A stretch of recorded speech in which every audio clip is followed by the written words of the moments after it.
Hey there, CEO. Racheal Cook here, founder of the CEO Collective and host of the Promote Yourself to CEO podcast.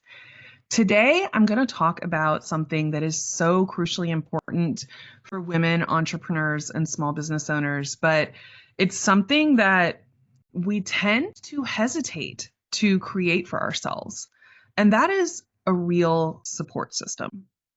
Over the last few episodes, I've been talking a lot about how we're going to navigate the coming weeks, months, and years of this current political climate and economic uncertainty. And we've been talking about how to manage your capacity so that you actually have the ability to face everything that's coming at us while continuing to run your business, while continuing to live your life. We talked about how we can expand our capacity even more. Damn it, Racheal, start over.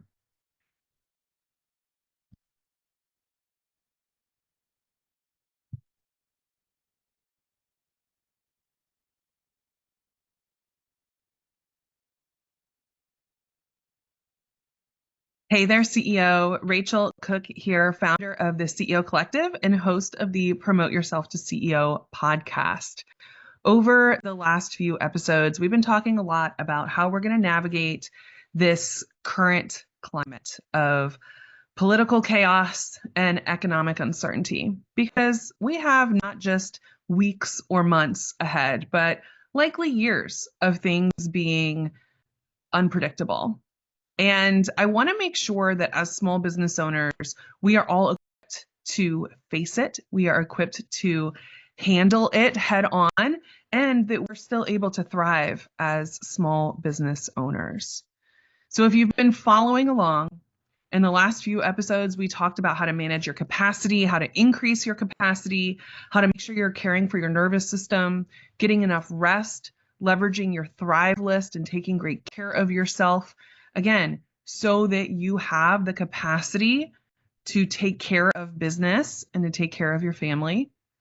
And then in the previous episode, we talked about how to stay focused, how to eliminate some of the decision fatigue, how to eliminate some of the stressors by making sure your financial house is in order, making sure that your systems are aligned and streamlined so that you're not wasting a ton of time or energy on things that aren't moving the needle for your business. And we also talked about why you need to really stay simple and do less but better in your business, making sure you're only saying yes to the things you know truly work for you instead of trying to do all the things or be everywhere. Well, today I want to talk about something that I think a lot of women wish they had, but aren't sure how to create. And that is a real support system for themselves and their business.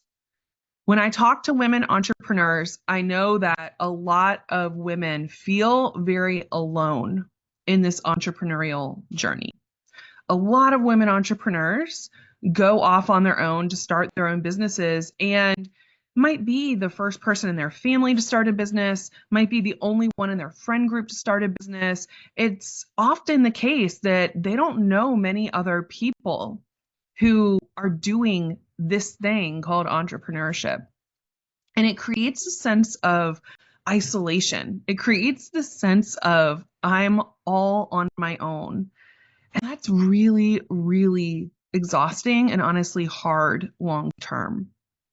When I talk about my experience as a small business owner, and I talk about my experience being raised by two entrepreneurs, growing up in small business, always knowing small business owners, like that has been such a central, like defining point of my entire life, that I've always been surrounded by people who own their own businesses. And I realize that it's a very unfair advantage that I have, because I've been living this entrepreneurial life my entire life. I've never known anything different. Neither of my parents ever worked a traditional 9 to 5. None of them ever had a boss. I worked a traditional 9 to 5 for a few years before I decided to leave consulting and start my own business. So for me, this is very natural and normal to not only be an entrepreneur, but to be surrounded by entrepreneurs. And If that's not the case for you, keep on listening, because I want to talk about the different ways we can start building your support system, because great entrepreneurs who are in it for the long term know that you can't do it alone. You need to be surrounded by others who truly understand what you're going through, who understand what you're up against, who understand what's happening, not only for the strategy and the masterminding, but for the emotional support, for the personal support. So we need to build our own support systems. I'm going to tell a quick story though, because I think this really drives home my perspective on this. If you haven't heard the story about my family, then maybe this is the first time you're hearing this one. But both of my parents were small business owners growing up. My dad owned an insurance agency, and my mom had a soil consulting business, which basically she would go out and do environmental impact studies. She would take her augers out in her El Camino truck and go out into these fields or go out into these woods and dig up soil, test the soil, write up environmental impact studies before any real estate developer could go out and build homes or build neighborhoods. And this was the early 80s that both of my parents were small business owners. And in fact, when my mom started her small business, she was the only woman in the entire state of Virginia who was running a business like this. So in 1987, my mom was in a car accident. She had just dropped me and my two younger sisters off at our babysitters. And she was at a stoplight making a left-hand turn going to her office. And as she was going through the intersection, a 18-wheel tractor trailer plowed through the red light and hit her directly on the driver's side of her minivan. She was in a coma for 3 months after this and in the hospital for about 2 years, basically relearning everything because she experienced a traumatic brain injury and partial paralysis. So my mother has now been disabled since 1987, and currently she's fully wheelchair bound and has full-time nursing care. When this happened, my dad was only a few years into owning his insurance agency, so he was still in that building stage. And my mom had one employee in her business. Clearly, she was not able to continue her small business. She was the only person who could do that kind of work in the business. And because she was so injured, it just had to close, right? Her business did not survive the accident. But my dad's business did, even though he also only had one employee at the time. And he spent the 3 months my mom was in a coma at the hospital. Like, he did not leave her side. He was sleeping in the room right alongside her. He did not leave. He was there to fight for her the entire time. And my sisters and I spent many, many months at my grandmother's house, who thankfully lived right around the corner. My mom's siblings came home to take care of us. Everyone came home. My dad's family came down from Michigan. Like, we had a ton of family to take care of the three of us. I was 4.5. My sister Katie was 2.5. And my sister Liz was 1.5 years. And that support system is so crucially important, that everybody put their life on hold to come take care of us kids so that my dad could take care of my mom. Because there were many doctors who thought she was, not going to wake up, or that we should just unplug the life support. And he had to fight every step of the way to take care of her. So there's that personal support. And a lot of us have, thankfully, loved ones who, if something like that happened, friends and family would come and help. But what really blows me away about this particular period in my life is how my dad's business community really stepped up to support him. See, at the time, my dad was very much in the early stages of starting his insurance agency. And he was the one going out there, pounding the pavement, going out and finding new clients and signing on new clients and signing deals. But he had a great group of guys who had all started at the same exact time. They had all gone through all their training together. They had gone through all their licensure together. And for the 3 months that my mom was in a coma and my dad was by her side, those guys passed around his agent number. They literally, each of them took a week where any of the contracts they wrote, they would put in my dad's agent number so he would get the commission. And because they did this, they kept my dad's business going. And I think about that all the time. I think about that all the time. I think about how incredible it is that those guys sacrificed a week of commissions that would have gone to their family in order to take care of my family. And that was paid forward. You know, over the years, my dad being an insurance agent, I remember so many times he had clients who went through something devastating. There were times when I was a teenager where one of his clients went through a crazy accident and they had little children. And so he was like, Racheal and I are coming. And I would go babysit while he was helping them figure out what their next steps were. Or living in, the Bay Area of Virginia off the Chesapeake Bay, if we had a hurricane and there was tons of trees down and everything, the first thing Dad would do is load up the back of his pickup truck with a chainsaw and a cooler full of water and snacks to go check on clients and make sure they were okay. So I'm very, very much someone who believes in the power of community and believes in having a support system. And I'm also someone who has learned that you are not weak to ask for help. Asking for help makes you stronger. Asking for support makes you stronger. And when you allow people to support you, you're actually helping them too, because they want to help. People want to help you. People want to help you. So how do we do that? How do we start building that support system? How do we make sure we have people in our corner who've got our back, especially as our businesses grow? Because hopefully you'll never go through what I went through as a kid.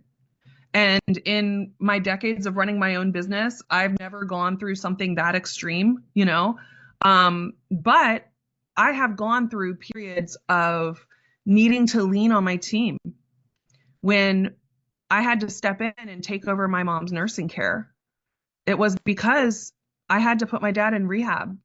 He was really, really struggling during the pandemic. And it finally got to the point where I was afraid he was going to die.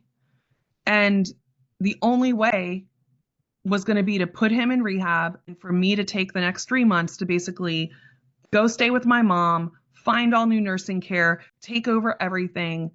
And thankfully, my team was there for me and they kept my business running with minimal input from me. They really were there for me so that I could prioritize making sure my mom was safe and that she was going to be well taken care of. When I went through periods of grief, when I lost my cousin Holly last fall, knowing that I had people in my corner, I have a support system to lean on, was so crucial because I needed time to process that. And I needed people in my corner. I needed my team, and I needed more of an emotional support system as well. So when I share these stories, I'm sharing them because I've been through the hardest times I think a lot of people can go through. And it's the people who were in my corner who made it possible for me to get through them. And not only to get through them, but to continue being able to take care of my family, to continue keeping my business going. And for a lot of small business owners, one of the fastest ways to shut down their business is because they have an emergency. They have something catastrophic happen to them, and they have no support system in place to help them through it. So let's talk about how we can start building your support system. Now, there's a few different layers of this, okay? There's several layers I want to get into. Okay, the first layer I want to get into is what a lot of us think of when we're talking about getting support in your business, and that's building your team. I know a lot of small business owners are owner operated. Most small business owners in the US are owner operated. Most women owned small businesses are owner operated, meaning you are doing all the things, you're wearing all the hats. But long term, that's a really stressful place to be because it also means if anything happens to you, whether it's a loss, an illness, a divorce, like if anything catastrophic happens to you, you're the only one who can handle the business. And I know, again, it's really easy to believe that nothing bad will ever happen to us. Chances are all of us will experience something. All of us will experience some disruption that has the potential to completely shut down our business. So building out your team is one of the best ways to protect yourself against that because it's very, very unlikely that something's going to happen to you and your entire team at the same time. It means that you have people in the business who can cover for each other, who can make sure that the day-to-day of the business keeps going. So I want you to be thinking about this. Even if you plan to have a very small but mighty business, which I think is awesome. I love a small business. I love a very lean business with a very lean team. But you still want to make sure that if you had to be pulled out of your business, let's just say for like 2 to 4 weeks, if something happened and you needed to leave and you were not going to be accessible, how would your business keep running? How would your business keep running? So think about who you need on your team. I always start with your vision for your business. And if you are to think out like 5 to 10 years, what do you envision your business looking like? And who do you envision having on your team in that business? For me, the most essential person on my team is my right hand. My right hand, Amber, has helped me so much to make sure that the day-to-day of the business runs smoothly.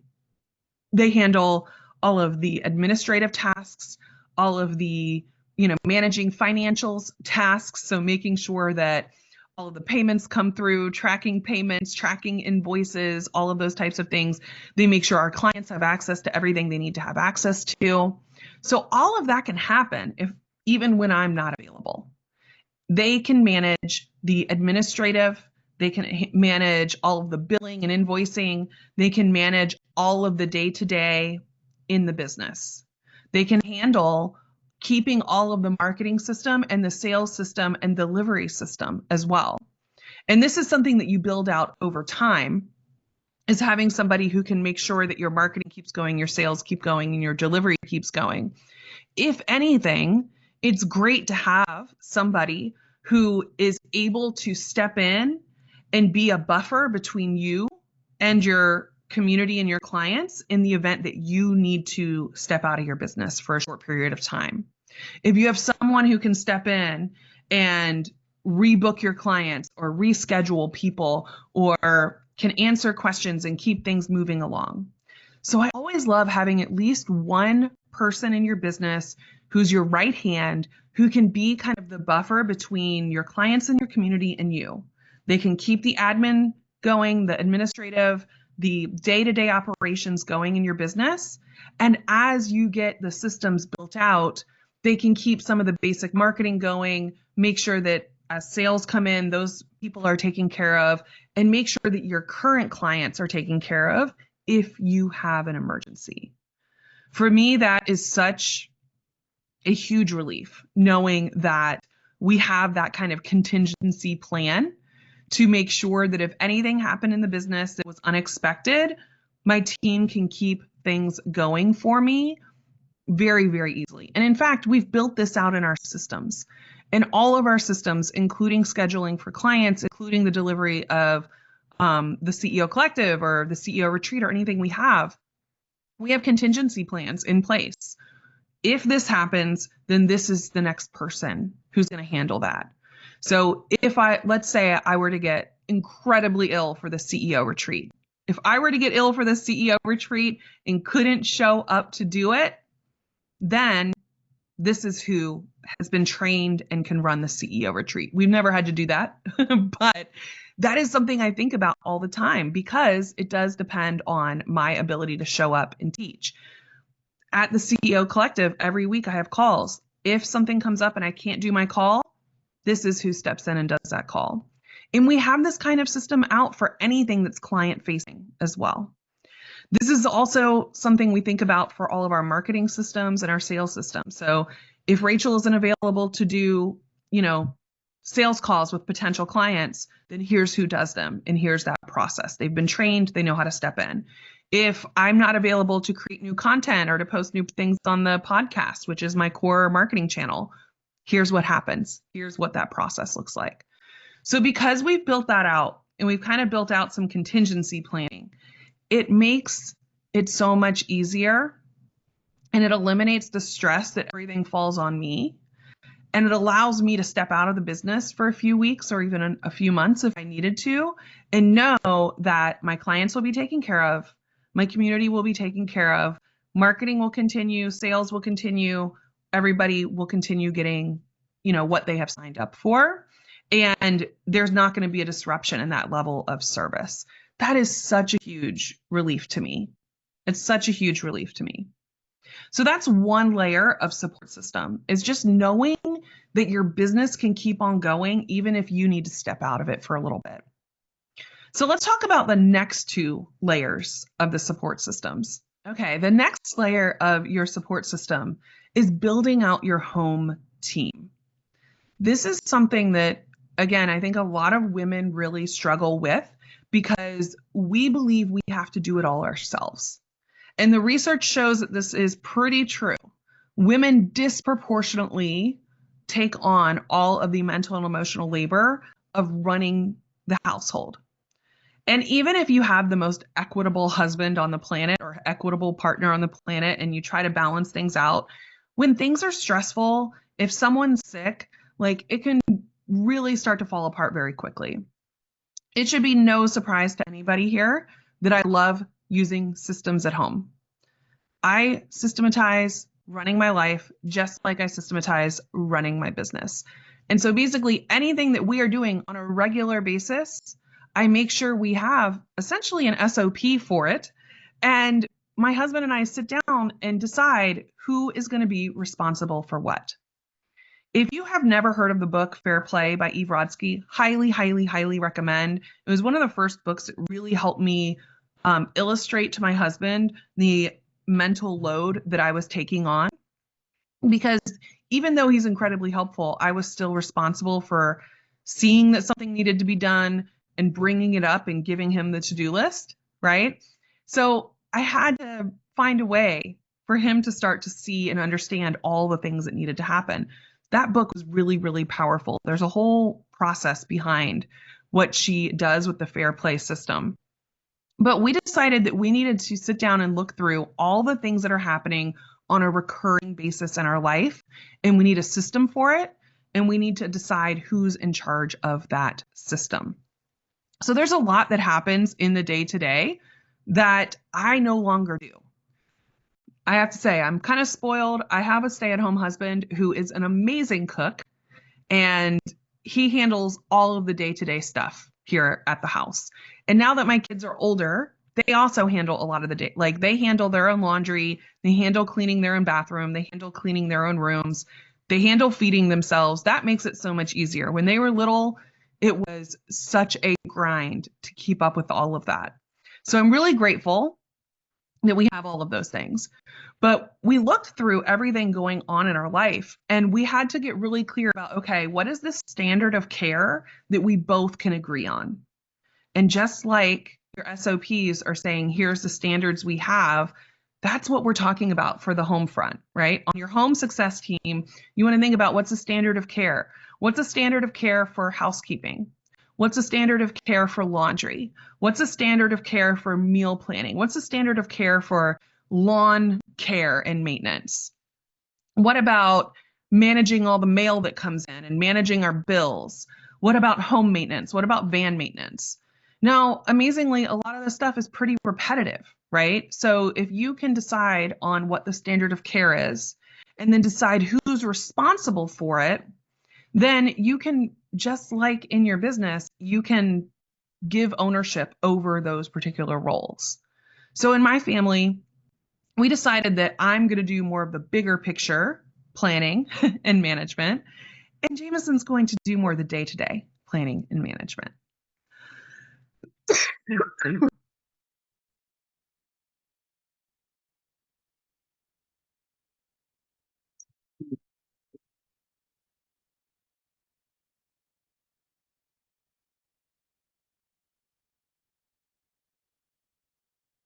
So, in coming up with those systems, we decide as part of that standard of care, how frequently does this need to get done, right? And what do we need to do if we feel like we fall behind? And this is something that we came up with that has been such a game changer for us. And it's just having a built in reset every Sunday. So if we've kept up with everything all week long, then the Sunday reset is pretty easy. But let's say we've fallen behind on the dishes or the laundry or the kids forgot to switch something or something happened. Knowing that every Sunday we're going to have like a little hour-long reset, the whole family is going to get together and we're all going to tackle what needs to happen at home. It just makes life so much easier. It just makes life so much easier. Nothing really falls too far behind. So we build systems in place.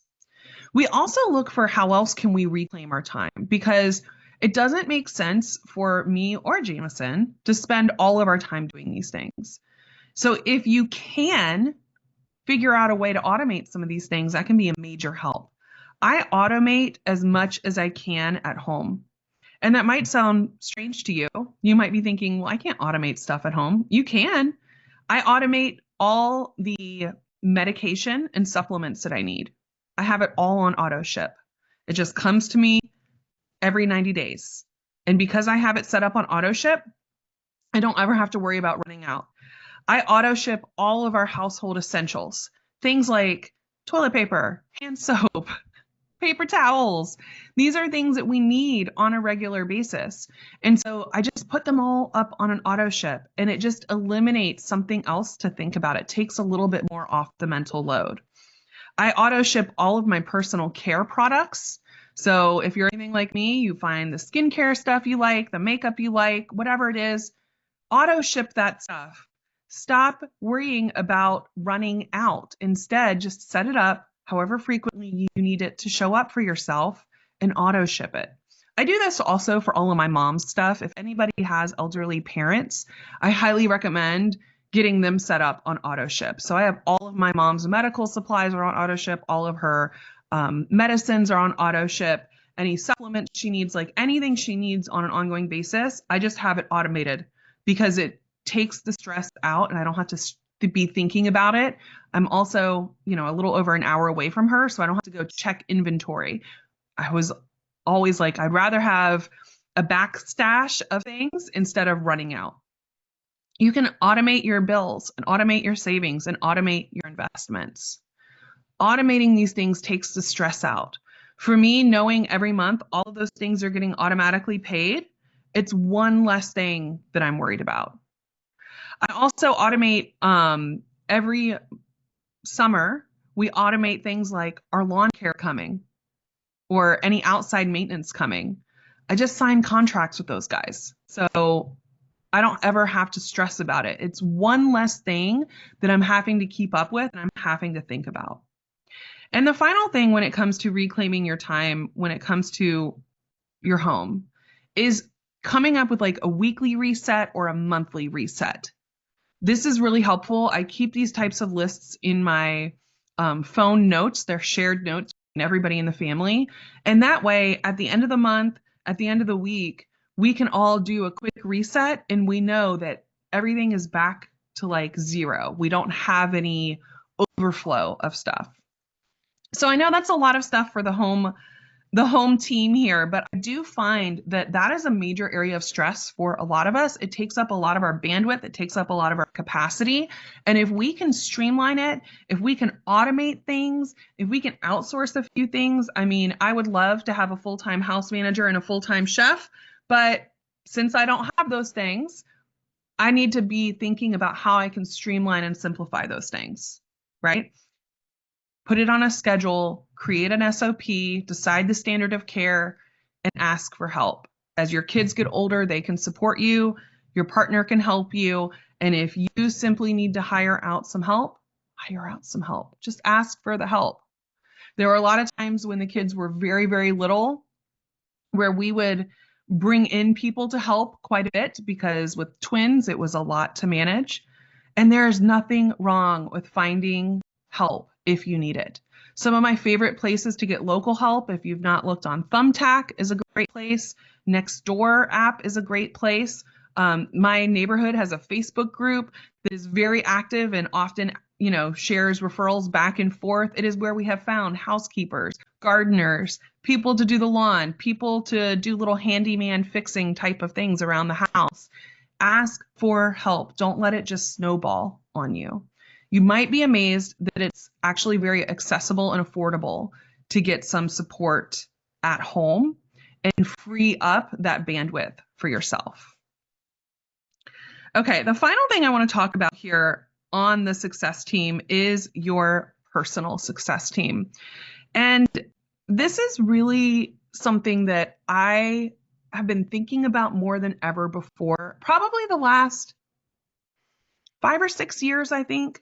I've been thinking about this so much because, again, entrepreneurship can be very lonely. And I think when my kids were younger and I was in those early stages of being a mom, when you have little kids, and maybe you do, whoever you are, when you have babies, when you have toddlers, when you have elementary school kids, like you are in the hands-on stage of parenting.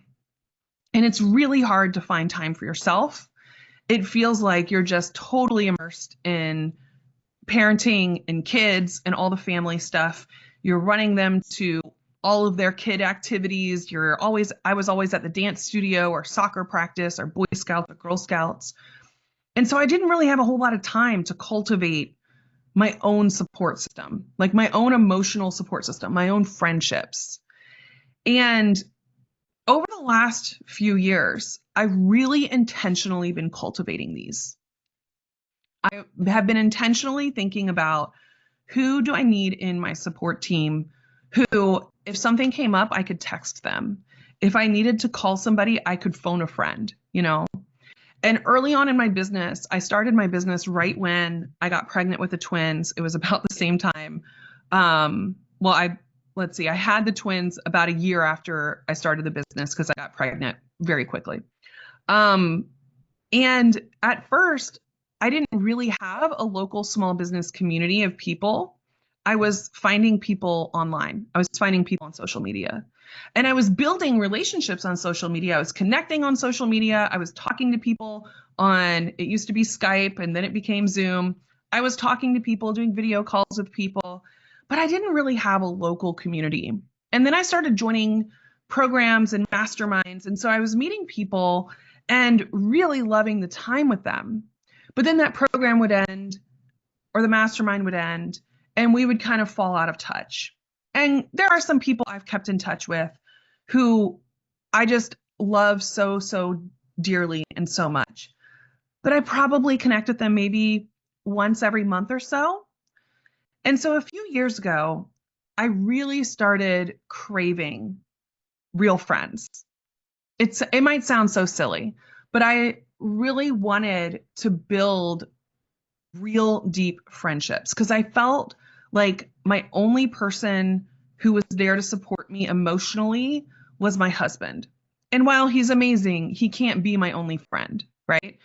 And I have to say, he actually inspired me in a lot of ways to build my own friendship circle. My husband, Jameson, has always been a gamer. He loves video games. He loves strategic board games, and he loves Magic the Gathering. And so over the years, he has this incredible group of guys that get together a couple times a month to play Magic, to play board games, to do things together. And it's so amazing. And so for me, as my kids got older and I realized I needed that outlet, I needed more friends, I started showing up for things. I started going to events. And one of my dear friends, Shannon Siriano, launched Rebel. You might have heard me talk about it. It was a conference here in Richmond, Virginia, and she hosted it twice a year. And then there were a lot of community things happening. And then I got plugged into NABO, the National Association of Women Business Owners here in Richmond. And so I kept showing up and kept putting myself out there. And then I decided to join a local peer mastermind group. Well, not really a mastermind group, but Shannon was facilitating some peer support groups that would meet monthly. And I said, I really want to find other women who are like me, who are very passionate about the work they're doing, who are very ambitious about the work they're doing, but they're doing it very thoughtfully and very intentionally. I want to find more women who are values aligned. And was the tipping point for me when I really started to find people who were dear friends. And now I'm so lucky that I have these women in my life. And I think the reason I've developed these great friendships is because I asked for it.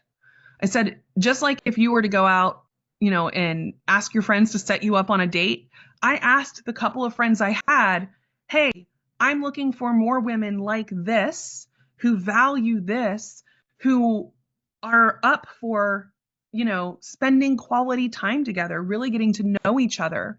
I put myself out there. And because all the women that are now really a big part of my circle are all entrepreneurs, I showed up for them. I signed up for their stuff. I went to see them at co-working spaces. I went to the events that they hosted. If they were hosting a retreat, I went to their retreat. So I share all of this because none of this stuff happens by accident, and all is very intentional. And I think whether you're looking at your dream team in your business, you're looking for your home team to keep your life running smoothly, or you're looking for your personal support team, you have to get clear with your vision. What is it that you actually want this life to look like? What is it that you want this business to look like? What is it that you want your home life to look like? What is it that you want your friendship to look like? What is it that you want? And what is the standard that you have for that? What is important to you about finding those people? And then let it be known that you're looking for that. Don't hold back. Tell people, I want to connect with you more. I really enjoy spending time with you. It's so funny because some of my best friends they'll now laugh at me because they're like, yeah, Racheal proposed to me. She basically said, I think we're supposed to be friends. And I literally do that now. I am just fearless. I'm like, I think there's something here. The vibes are good. The vibes are strong. And I feel like we're supposed to know each other more. Does that mean everybody is like my BFF? No. I have a wider circle of friends. And I have several who are just dear, dear friends who I text with almost every single day or see every week. And that has been such a game changer for me. That has been such a game changer for me in feeling fully supported.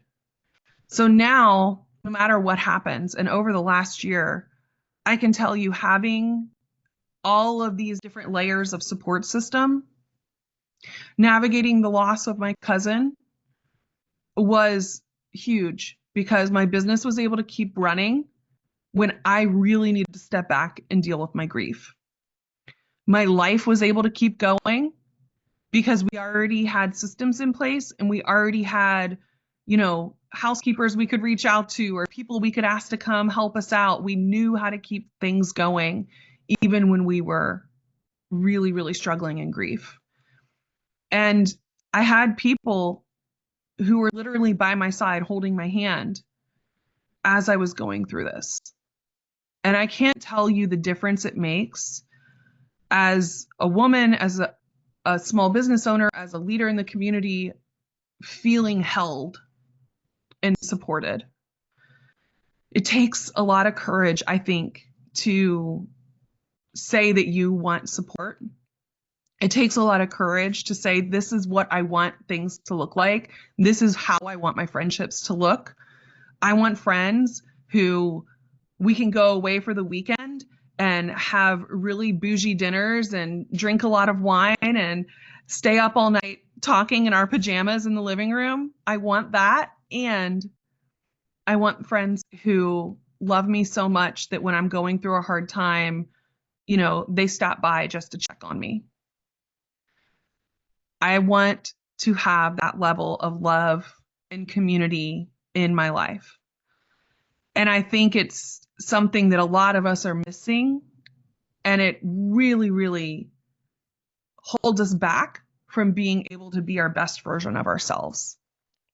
Because when you have no support system, or you're only depending on one person to be your emotional support, or it's just you holding down the fort at home, there's going to be a point where things start to feel way too hard. So I want you to think about your bigger vision for your life and your business. Who do you need on your business team so that if you had to step out for a couple weeks or even a couple months, they could kind of keep the day-to-day running for you, or at least make sure it doesn't shut down to a grinding halt? Who is on your home success team? What is the standard of care? What can you automate? What can you put into a system? Who can you outsource things to? So that when you are either feeling overwhelmed because of life, or maybe you're just in a really busy season of business, you're not depleting yourself. As your business grows, you actually need more and more and more support.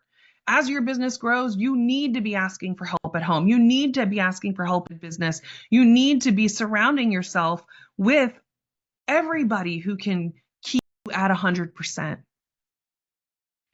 And who is your go-to person? Who are your people? Who are your people that you can actually go have coffee with and, be there for you and be there for each other when things are hard? We need those people in our life. And it just takes being courageous enough to ask for it and to prioritize it and to know that you don't have to do it alone. I hope you like this episode, a little different for me, but I just believe so strongly that women are meant to do life and business together. We are powerful. We are powerful when we can come together, when we can hold space for each other, when we can support each other. And this is how we can make an even bigger impact, is by being each other's support system. I hope you liked this episode. Make sure you head over to Instagram and talk with me. Let me know what you think. And of course, I have more headed your way. In the next episode, I really want to talk more about building community and how to build like IRL in real life communities. This has been one of the most transformative things in my life. One of the most transformative things in my life. So I want to talk about building real community in person. I know I have an online program in the CEO Collective. I have virtual CEO retreats. I also have in-person CEO retreats. I can tell you that there is magic that happens when we get together in person. There's a level of depth and nuance that comes into those relationships when we can actually meet and see each other. And it is so transformative and so life-affirming. It cannot be replaced. And in times like we are in right now, I think community is going to be one of the most important things we lean into. So I'll look forward to talking with you about that in the next episode.